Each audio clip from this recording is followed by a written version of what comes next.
Good evening and welcome to Ignite News on 6 at 6. It's Wednesday, September 10th, 2025. I'm Rihanna Nikram. Thanks for joining us. Here are the headlines. Police have torched more than $500 million worth of marijuana in the Wairuni savannas. The foundation has been poured for the first gas turbine at Ghana's transformative gas entry project at Wales, West Bank, Demerara. Ghana has joined the global outcry against Israel's bombing in Doha, Qatar, just a mile from its embassy. And Amazon Warriors coach Lance Kusner outlined his team's focus for the rest of the 2025 CPL season. Police have torched more than $500 million worth of marijuana in the Wairuni savannas. The raid carried out early Tuesday by the Forces Narcotics Branch uncovered an 8-acre plot being prepared for cultivation. Officers also found a makeshift camp with drying facilities. Inside, about 1,400 pounds of dried cannabis was seized and destroyed on site. Police say a 12-gauge shotgun stripped of its serial number, along with 9 cartridges, was also recovered and sent for ballistic testing. No arrests were made and the operation ended without incident. Authorities say this is part of Ghana's wider crackdown on the illegal drug trade. The Customs and Anti-Narcotics Unit has intensified operations, dismantling trafficking networks and working with international partners to cut off major routes tied to organized crime. And just last month, Ghana again raised alarm over the growing threat of narco-terrorism, pledging to strengthen regional and global security cooperation.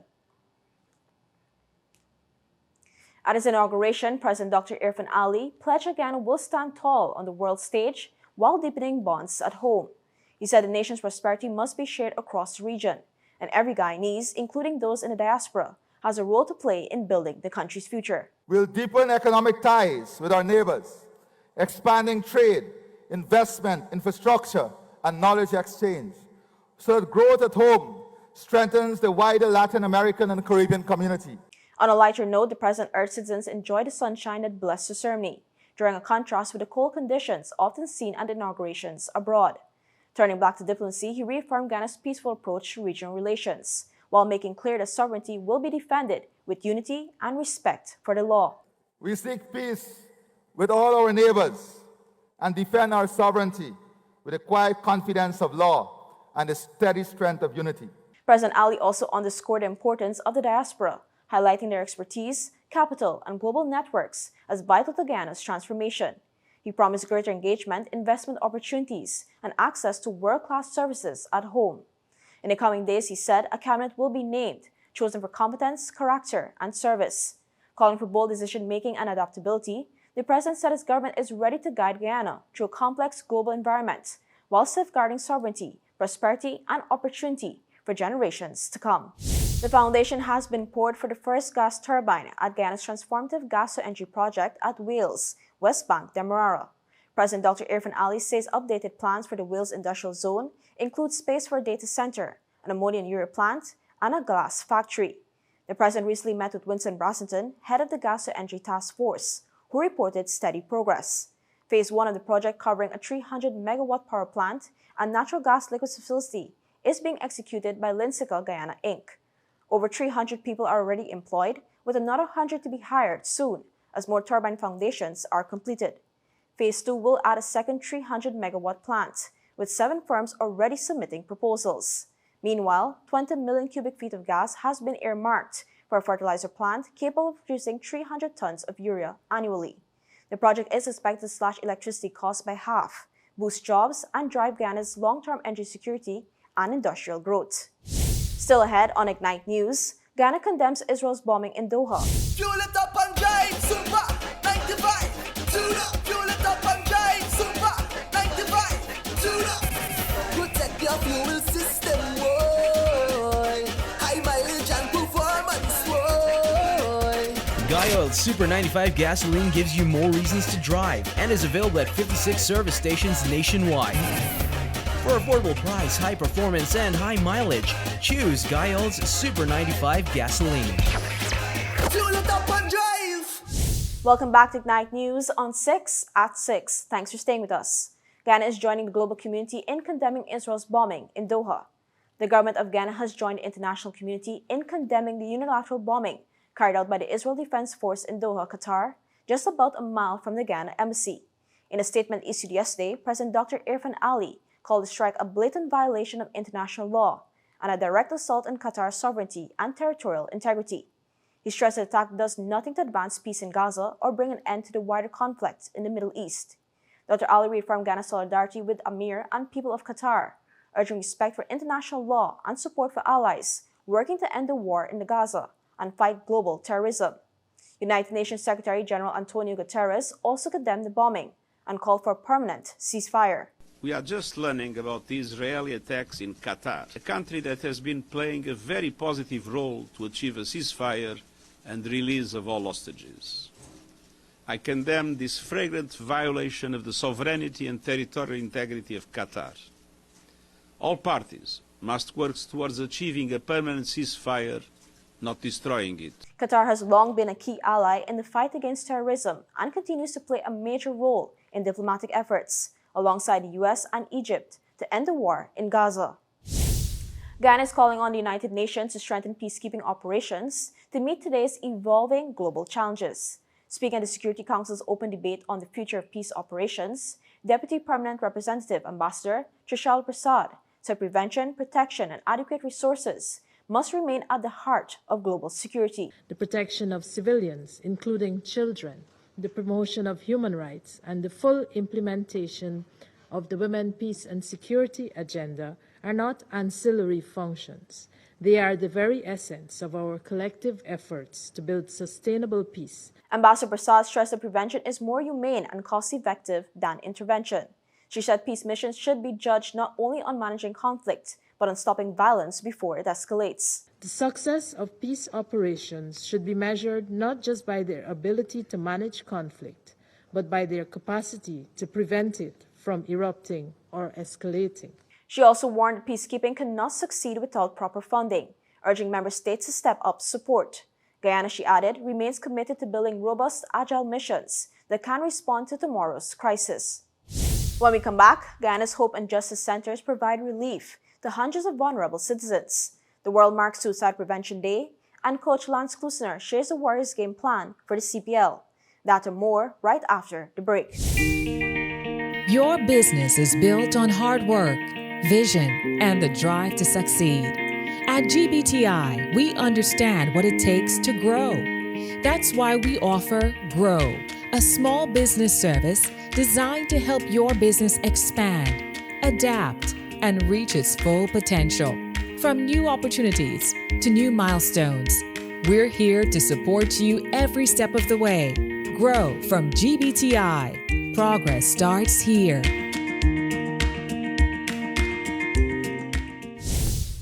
You're watching Night News on 6 at 6. Thanks for staying with us.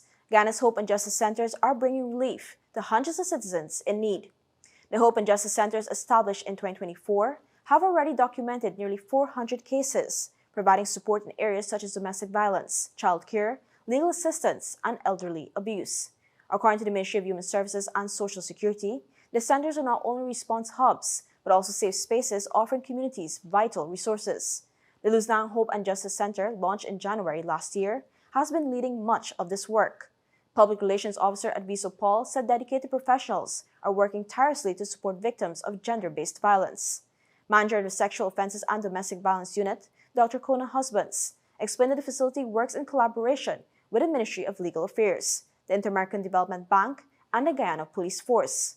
Services include counseling, an on-site police officer to take reports, and medical attention for victims. We do have a nurse on site to take that information, and also if it's something more serious, we have collaborated with the Ministry of Health for them to get that service at our nearest health center or the hospital if needed. Additional to that, we also have our legal services, and you would be here is we have a lawyer on site to offer you legal counsel on all abuse matters. They'll be able to guide you on the procedure. They'll be able to assist you with filing for that restraining order, and also anything else pertaining to that to your abuse matter, they'll be able to assist you with. She noted that lawyers also help guide citizens through processes such as applying for restraining orders and other abuse-related matters.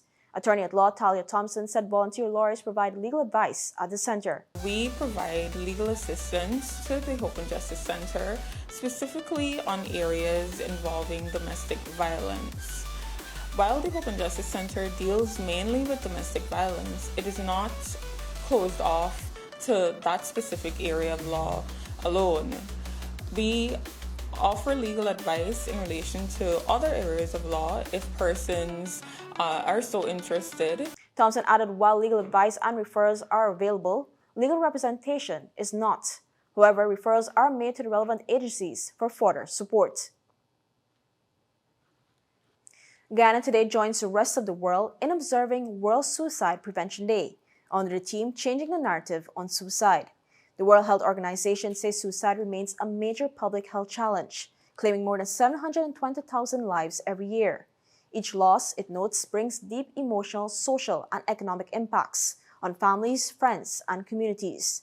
The WHO is urging governments and institutions to make suicide prevention and mental health a top priority in public policy, while also reducing stigma and encouraging open, compassionate conversations.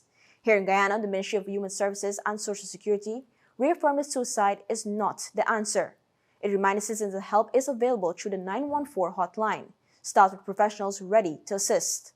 The Child Care and Protection Agency also underscored its commitment to safeguarding young people, stressing that every life holds immeasurable value. In sports, Guyana Amazon Warriors head coach Lance Klusner, during a team training session on Tuesday afternoon, highlighted the focus of his team for the remainder of the 2025 Caribbean Premier League CPL season.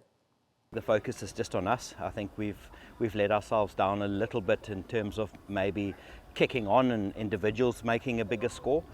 So that's going to be really our focus, is just to maybe just as a group read the game better as a batting unit. Klusner also highlighted what will continue to be the key ingredient to the success of the Amazon Warriors for the remainder of the CPL season. I thought the bowling has been excellent. You know, we base most of our attack around spin, and especially here at Providence as well. It's spin to win. So those spinners need to bowl well. But in saying that, obviously Sheppy and Dwayne play a big role, and we've been looking to Chemo to just do us that 1 or 2 overs if we need from the seam bowling. But I thought they've been excellent. If anything, I think we've leaked a few runs in the last 5 overs against a couple of teams. So we just need to execute better there. The Guyana Amazon Warriors face the Antigua and Barbuda Falcons from 7 p.m. tonight at the Providence Stadium in their 8th match of the season. Former Premier League referee David Coote has been charged with making an indecent image of a child. According to Nottinghamshire Police, the charge stems from a video file recovered in February. The 43-year-old from Cullingham was formally charged on August 12th and is due in Nottingham Magistrates Court on Thursday. Coote was sacked by Referees Body Professional Game Match Officials Limited in December 2024, after a video surfaced showing him making derogatory comments about Liverpool and former manager Jurgen Klopp. The Football Association also handed him an 8-week suspension, while the Union of European Football Associations banned him until mid-2026 after images emerged of him using a white powder during Euro 2024. Police say Coote is currently on conditional bail. The charge of making an indecent photograph includes downloading, sharing, or saving such material. Still ahead, Trinidad and Tobago to deport 200 Venezuelans, Cuba hit by a nationwide blackout, and Poland shoots down suspected Russian drones. Stay tuned.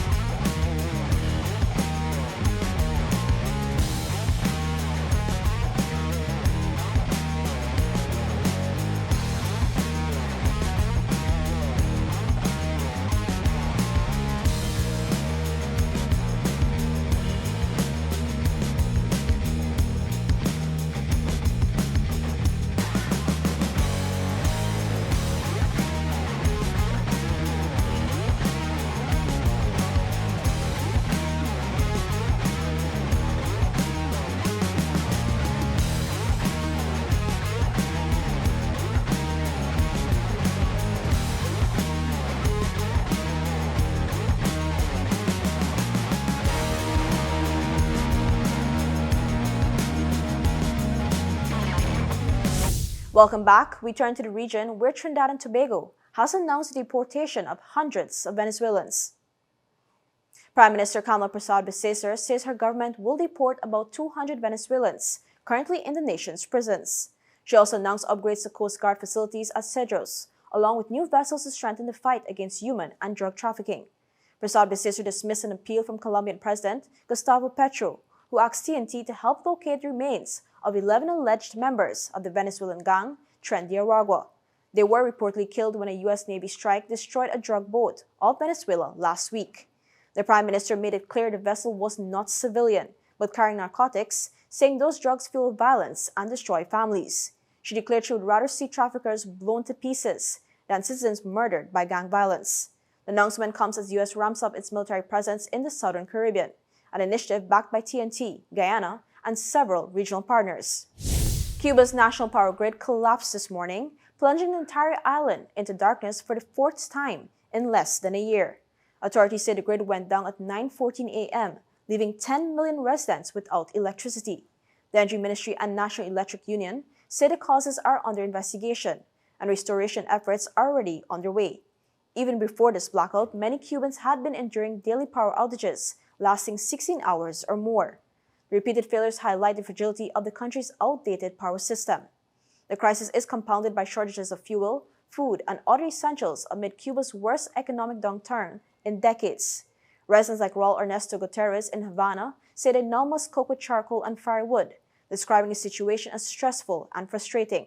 State worker Danae Hernandez said she had to wait for power to return while trying to manage her household, noting the uncertainty and disruption caused by the blackout. Cuba's oil-fired power plants, already struggling, have been unable to keep up as oil imports from Venezuela, Russia, and Mexico dwindle, leaving the island's electricity system in near constant crisis.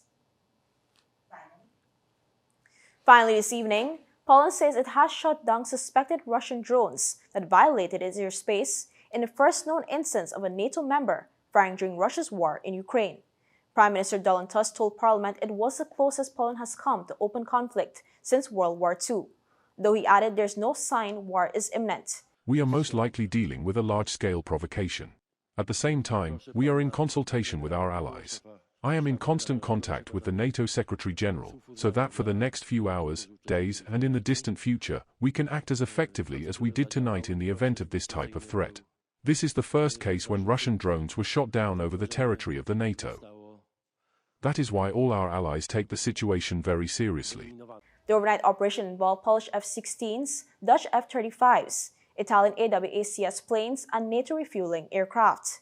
At least 19 drones entered Polish airspace, with some apparently aimed toward the Rzeszów airport, a key NATO hub for supplying Ukraine. One drone destroyed the roof of a pensioner's home in eastern Poland, though no injuries were reported. NATO leaders condemned the incursion, while Poland activated Article 4 of the Alliance Treaty, requesting consultations. Russia has denied responsibility, saying its drones were targeting Ukraine, not Poland. And that's all for this edition of Ignite News on 6 at 6. For more stories, visit ignitenews.com or follow us on social media. Thanks for watching. I'm Rihanna Nekram. See you tomorrow for more Ignite News.